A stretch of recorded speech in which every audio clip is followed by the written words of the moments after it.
আসসালামু আলাইকুম সবাইকে। কেমন আছো সবাই? আশা করি সকলে অনেক ভালো আছো। এইচএসসি আইসিটি পঞ্চম অধ্যায় সি প্রোগ্রামিং খুবই গুরুত্বপূর্ণ একটা অধ্যায়। আমাদের সবার কাছে অনেক কঠিন মনে হয় এবং এই অধ্যায়ের সবচেয়ে বেশি গুরুত্বপূর্ণ যে টপিকটা সেটা হচ্ছে লুপ স্টেটমেন্ট। আমরা এই লুপ স্টেটমেন্ট নিয়ে আজকে কথা বলার চেষ্টা করব। লুপ স্টেটমেন্ট কি, কিভাবে কাজ করে, কতগুলো প্রকারভেদ আছে এবং পরীক্ষায় প্রশ্ন আসলে আমরা কিভাবে উত্তর করব, সবকিছু আমরা আজকে পড়ার চেষ্টা করবো ইনশাল্লাহ। এই ভিডিওগুলো আমি পর্যায়ক্রমে দিব, একটার পর একটা। প্রত্যেকটা লুপের জন্য আলাদা ভিডিও থাকবে।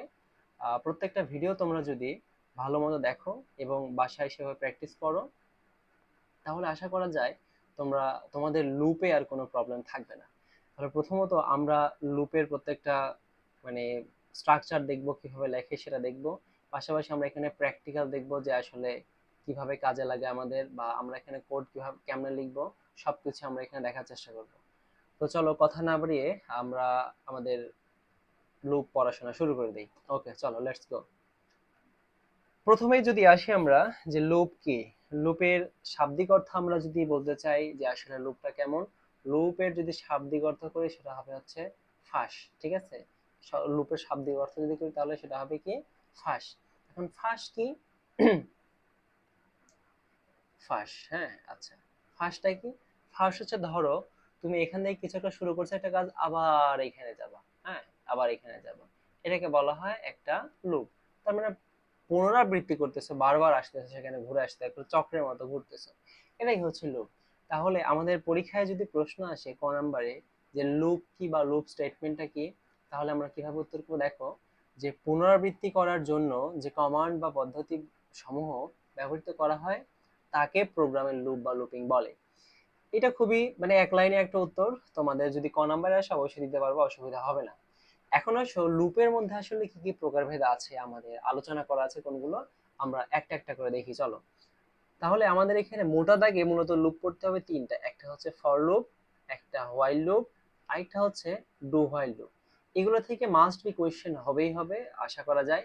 আর কন্টিনিউ আর গো টু স্টেটমেন্ট এগুলো আমরা দেখব, কিন্তু এগুলো আমাদের পরীক্ষায় তুলনামূলক কম আসে। এই তিনটা লুপ থেকে আমাদের সবচেয়ে বেশি কোয়েশ্চেন হয়, এই জন্য আমরা এগুলোতে একটু বেশি গুরুত্ব দিব, বাকিগুলো আমরা অবশ্যই শিখব। এখন তাহলে আমরা প্রথমেই শুরু করে দেবো হচ্ছে ফর লুপ। দেখো, ফর লুপ, তারপরে দেখবো হোয়াইল লুপ, তারপরে ডু হোয়াইল দেখবো, সবগুলো পর্যায়ক্রমে দেখবো। এখন এখানে খুবই গুরুত্বপূর্ণ একটা কথা হচ্ছে যে তোমরা যদি কোনো একটা লুপের গঠন কাজ খুব ভালো মতো শিখে যাও, তাহলে আশা করা যায় পরবর্তী যে লুপগুলো আছে, এই লুপ ধরো ধরো আমি সে বললাম যে আমি ফর লুপের কাজ খুব ভালো মতো আমি পারি, বা ফর লুপ কিভাবে কাজ করছে, কার উপরে কাজ করছে, এই সব কিছু আমি খুব ভালো মতো বুঝি। তাহলে তুমি শিওর থাকো বা কনফিডেন্ট থাকো যে তুমি হোয়াইল এন্ড ডু হোয়াইল লুপও তুমি পারবা ইনশাআল্লাহ।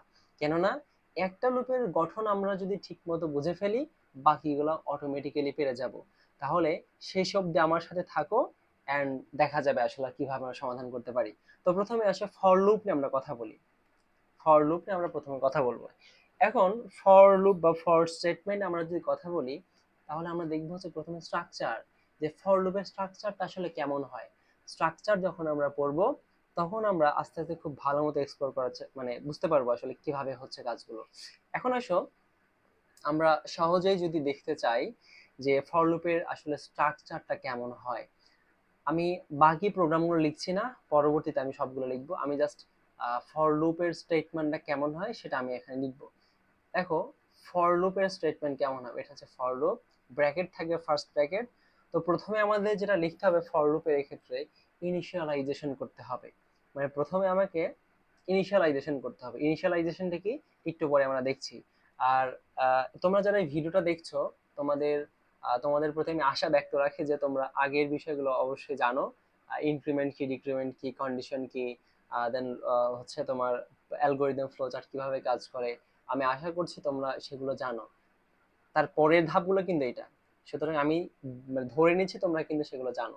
এখন আসো যে ইনিশিয়ালাইজেশন, তাহলে প্রথমে কি ইনিশিয়ালাইজেশন, প্রথমে হচ্ছে ইনিশিয়ালাইজেশন, তারপরে অবশ্যই কিন্তু সেমিকোলন নট কলন, এখানে সেমিকোলন দিতে হবে, ইনিশিয়ালাইজেশন, তারপরে তোমার এখানে দিতে হবে কন্ডিশন, যে তুমি কি কন্ডিশন তুমি দিবা, কন্ডিশন।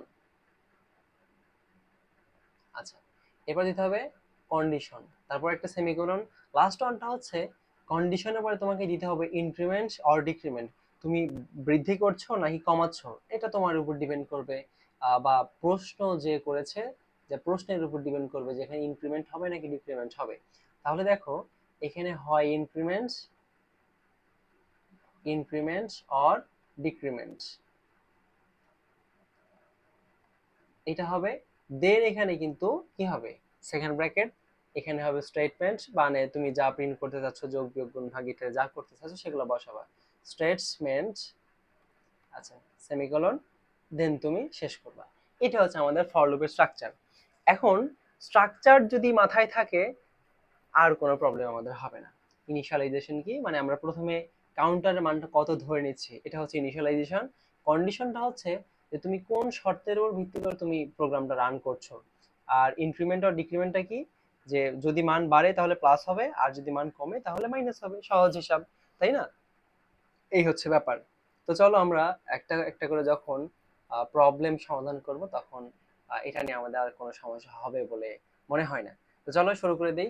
এটা আমরা স্ট্রাকচার দেখলাম, স্ট্রাকচারের পরে এখন আমরা প্রবলেম সমাধান করব। প্রবলেম সমাধান করলে আস্তে আস্তে মাথার মধ্যে এগুলো ঢুকে যাবে ইনশাআল্লাহ। চলো শুরু করি।